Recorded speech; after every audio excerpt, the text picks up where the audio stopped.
Everyone, मैं हूं श्रेया और आप देख रहे हैं न्यूज़ी कॉर्नर।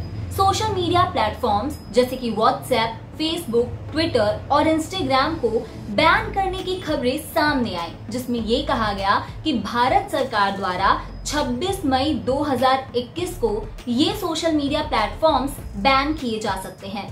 जब ये खबर सभी के सामने आई तो लोगों में हड़कंप मच गया। लोगों को समझ नहीं आ रहा था कि आखिर ऐसा क्या हो गया कि सरकार की तरफ से ये सोशल मीडिया प्लेटफॉर्म्स बैन किए जा रहे हैं। तो आइए इस वीडियो में हम आपके इसी सवाल का जवाब देते हैं। आखिर क्यों बैन हो सकते हैं ये सोशल मीडिया प्लेटफॉर्म्स? सरकार की तरफ से पूछे गए सवाल पर और बैन होने के खबरों पर इन एप्स ने अपनी तरफ से क्या जवाब दिया है, किस तरह से ये खुद को बैन होने से बचा सकते हैं, आइए जानते हैं पूरी डिटेल। साथ ही साथ हम ये भी जानेंगे कि आखिर लोग बैन वाली खबरों पर किस तरह से रिएक्ट कर रहे हैं। ये सब कुछ शुरू हुआ फरवरी में। 25 फरवरी को सरकार ने इन सोशल मीडिया प्लेटफॉर्म्स के लिए नई गाइडलाइन जारी की थी और 3 महीने का समय दिया था इन गाइडलाइंस को रेगुलेट करने के लिए।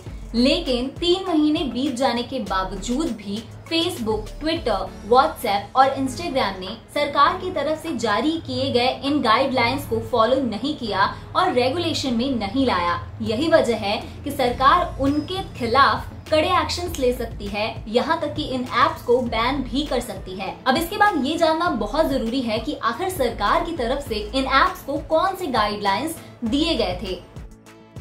सभी सोशल मीडिया भारत में अपने 3 अधिकारियों, चीफ कंप्लायंस अफसर, नोडल कॉन्टैक्ट पर्सन और रेसिडेंस ग्रीवांस अफसर नियुक्त करें। ये भारत में ही रहते हों, इनके कॉन्टैक्ट नंबर ऐप और वेबसाइट पर पब्लिश किए जाएं।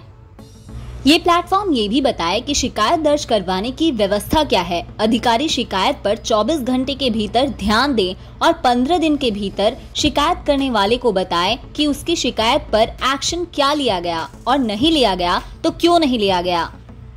ऑटोमेटेड टूल्स और तकनीकी के जरिए ऐसा सिस्टम बनाएं जिसके जरिए रेप, बाल यौन शोषण के कंटेंट की पहचान करें।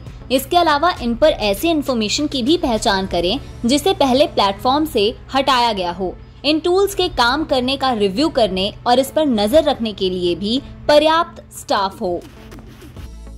प्लेटफॉर्म एक मंथली रिपोर्ट पब्लिश करे। इसमें महीने में आई शिकायतों, उन पर लिए गए एक्शन की जानकारी हो, जो लिंक और कंटेंट हटाया गया हो उसकी जानकारी दी गई हो। अगर प्लेटफॉर्म किसी आपत्तिजनक जानकारी को हटाता है तो उसे पहले इस कंटेंट को बनाने वाले, अपलोड करने वाले या शेयर करने वाले को इसकी जानकारी देनी होगी। इसका कारण भी बताना होगा। यूजर को प्लेटफॉर्म के एक्शन के खिलाफ अपील करने का भी मौका दिया जाए। इन विवादों को निपटाने के मैकेनिज्म पर ग्रीवांस अफसर लगातार नजर रखें।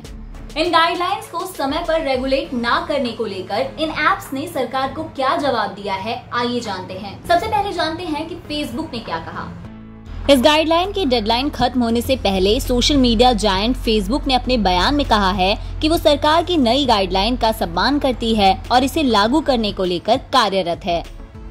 फेसबुक ने ये भी कहा है कि नई गाइडलाइन को लागू करने को लेकर उसकी सरकार के साथ चर्चा भी चल रही है। ट्विटर ने क्या रिएक्शन दिया? माइक्रो ब्लॉगिंग साइट ट्विटर ने भारत सरकार की तरफ से नई गाइडलाइन को लागू करने के लिए 6 महीने का समय मांगा है। व्हाट्सएप तो केंद्र सरकार के खिलाफ इस मामले में कोर्ट तक पहुंच गई है। आइए आपको समझाते हैं ये पूरा मामला। ऐप व्हाट्सएप केंद्र सरकार के नए IT नियमों के खिलाफ कोर्ट पहुंच गई है। 3 महीने पहले जारी की गई गाइडलाइन में व्हाट्सएप और उस जैसी कंपनी को अपने मैसेजिंग ऐप पर भेजे गए मैसेज के ओरिजिन की जानकारी अपने पास ही रखनी होगी। सरकार के इसी नियम के खिलाफ कंपनी ने अब दिल्ली हाई कोर्ट का दरवाजा खटखटाया है। न्यूज एजेंसी के मुताबिक कंपनी का कहना है कि सरकार के इस फैसले से लोगों की प्राइवेसी खत्म हो जाएगी। व्हाट्सएप के प्रवक्ता ने बताया कि मैसेजिंग ऐप को इस तरह से ट्रेस करना लोगों की निजता के अधिकार का उल्लंघन होगा। हमारे लिए ये व्हाट्सएप पर भेजे गए सारे मैसेजेस पर नजर रखने जैसा होगा, जिससे एंड टू एंड एन्क्रिप्शन का कोई औचित्य नहीं बचेगा।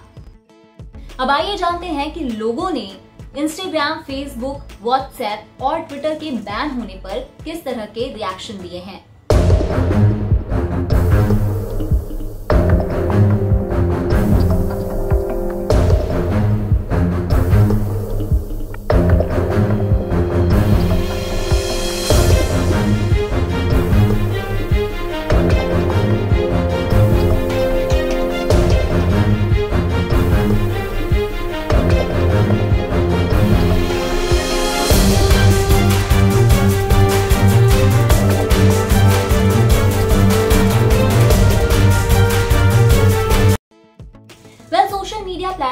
को इस तरह से बैन करना कहीं ना कहीं डेमोक्रेसी की हार है। इस बारे में आप क्या सोचते हैं? कमेंट्स के जरिए हमें जरूर बताइए और ऐसे ही अपडेट्स के लिए देखते रहिए म्यूजिक कॉर्नर।